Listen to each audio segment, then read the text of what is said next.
secret that we love chocolate at New Day, and this year Ghirardelli is celebrating their 160th anniversary. Since 2004, the chocolate company has hosted the Ghirardelli Chocolate Championships. Does that not sound fun? At the Puyallup Fair, where they look for the most decadent and delicious chocolate recipes ever. So joining us now is last year's winner, Kathy Seaton from Bonnie Lake, to show us her incredible award-winning treat. Hi, and congratulations. Thank you. I'm in awe. So what are we making today?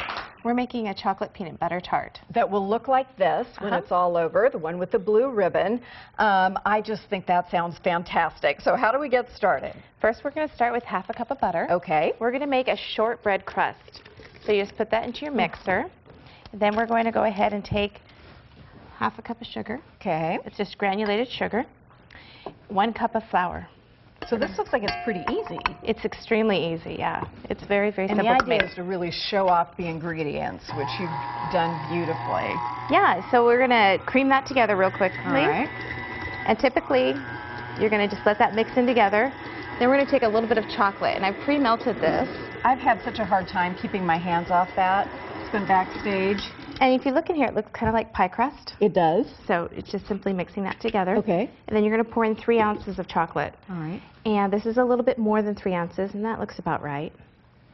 So we'll take that up, and then we're going to drop this down, and we're going to make the dough. All right. While we do that, I want to ask you, I know you guys, you and your family, enter various cooking contests, and you've done it for a wonderful reason. Tell me why.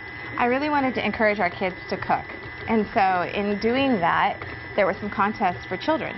So it took one. One of the children won. And from then on, they wanted to do it every year. And they're here. They are, Hi, yes. family. How are you? Nice to see you. I think that's a great idea. Yeah, so when money is involved, you know, there's a bit of an incentive. Why not? So were you surprised last year when you won? I mean, that's such a big deal. Yeah, I'm always surprised when I win because I never go expecting it. I never think. But you've won before. Yes, yeah, I have. It's just wonderful. We had the Foster Farm winners on yesterday. You were also a finalist in that contest at one point. I was, yeah. So whatever you do, I'm just going to copy it, is what I'm saying. All right. So now we have our dough. So we're going to take this over here. Okay. We just remove the bowl here. You're going to take your dough and you're just going to press it into the pan. So it's going to look like a paste, just like this. So we're going to take this guys, here. it looks almost like a cookie dough sort of thing. It is. So very easy to manipulate then, that's good. It is. And so you just take your hands and press it in. Okay. And it gets a little messy. But that means there are pieces that maybe fall over the side that have to be eaten. Absolutely. And you know, my children are pretty good at this. They love to eat it. And so you get the idea here. We press it in. So it's a little messy. Now, for sake of time, I made one ahead of time. Alrighty. So it looks all pretty, and we baked it. How long does it bake for? Bakes for 20 minutes. Oh, okay, So you just bake it for 20 minutes. I'm going to wipe my hands off here. Where do you get the inspiration for these things? My family. Just what they like and experimenting with things? My husband's favorite dessert is Reese's peanut butter cups. Oh. So that's where this one came from. So what you do here now is you're going to take your cookie crust here, and you're going to take some more chocolate. Well, good. I'm glad. And we're just going to drizzle that on top of there like this. Okay.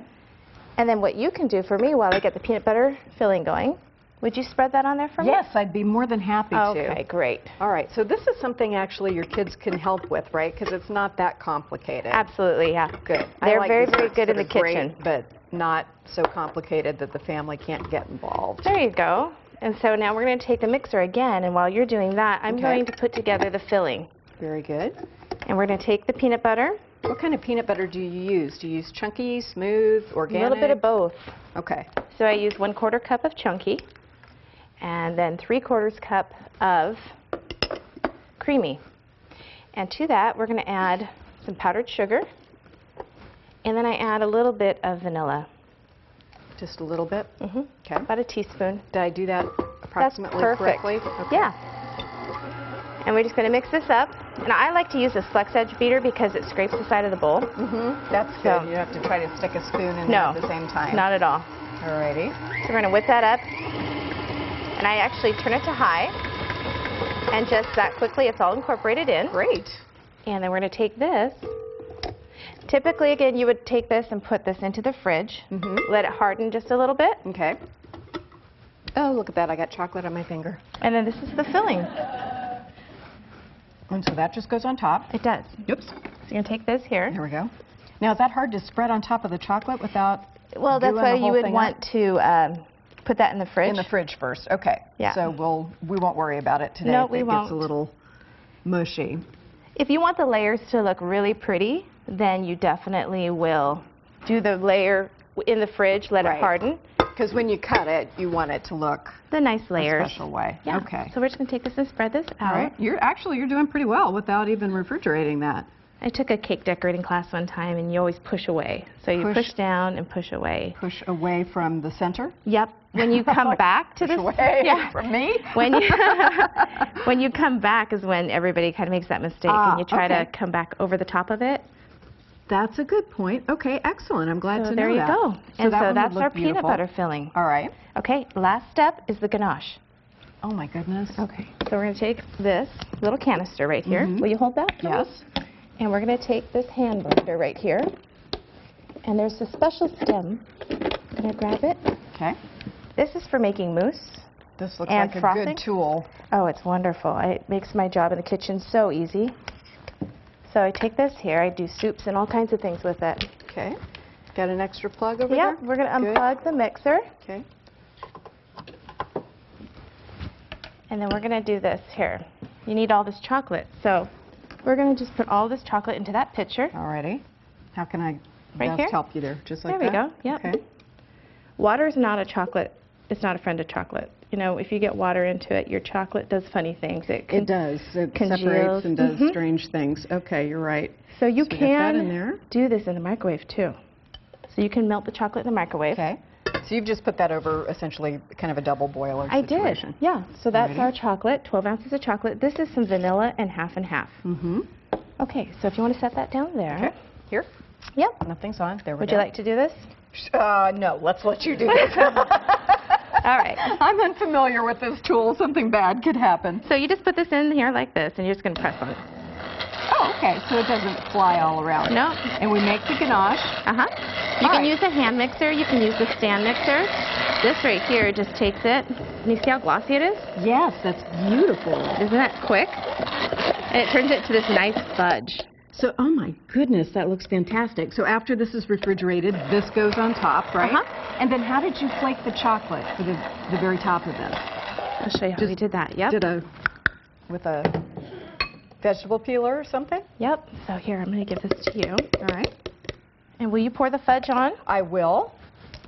If you'll take this and pour that on. Alrighty. I'll trade places with Yes. you. Yes, And ma'am. in order to make shavings, what you're going to do is, this is a bar of the semi-sweet chocolate, and you're just going to take a peeler and peel it down the side. Ooh, okay. Now, if you really want nice curls, you have to get your chocolate a little bit warm. You can either use your hand, or you can put it by the hot stove right here. You know, I usually set it next to the stovetop. Excellent. All right, well, you taught us the basics. I'm going to finish this up during the commercial, but I'll tell you that Kathy has been kind enough to share this recipe, so we're going to put the recipe for the Oh My chocolate peanut butter tarts up on our website. Just click on the Kitchen Monkey section, and you'll find everything you need to whip up a batch at home. It'll even make your shopping list for you. And if you think you'd like to enter this year's Ghirardelli Chocolate Championship, the deadline to submit entries is September 9th. To give our studio audience some inspiration, everybody's going home with a bag of Ghirardelli baking chips plus a ticket to the Puyallup Fair. I hope you enjoy it. Thank you so much. Right after the break, we're going to be addressing some of the most common sleep issues that people have and ways to overcome them for a good night's rest. We'll be right back.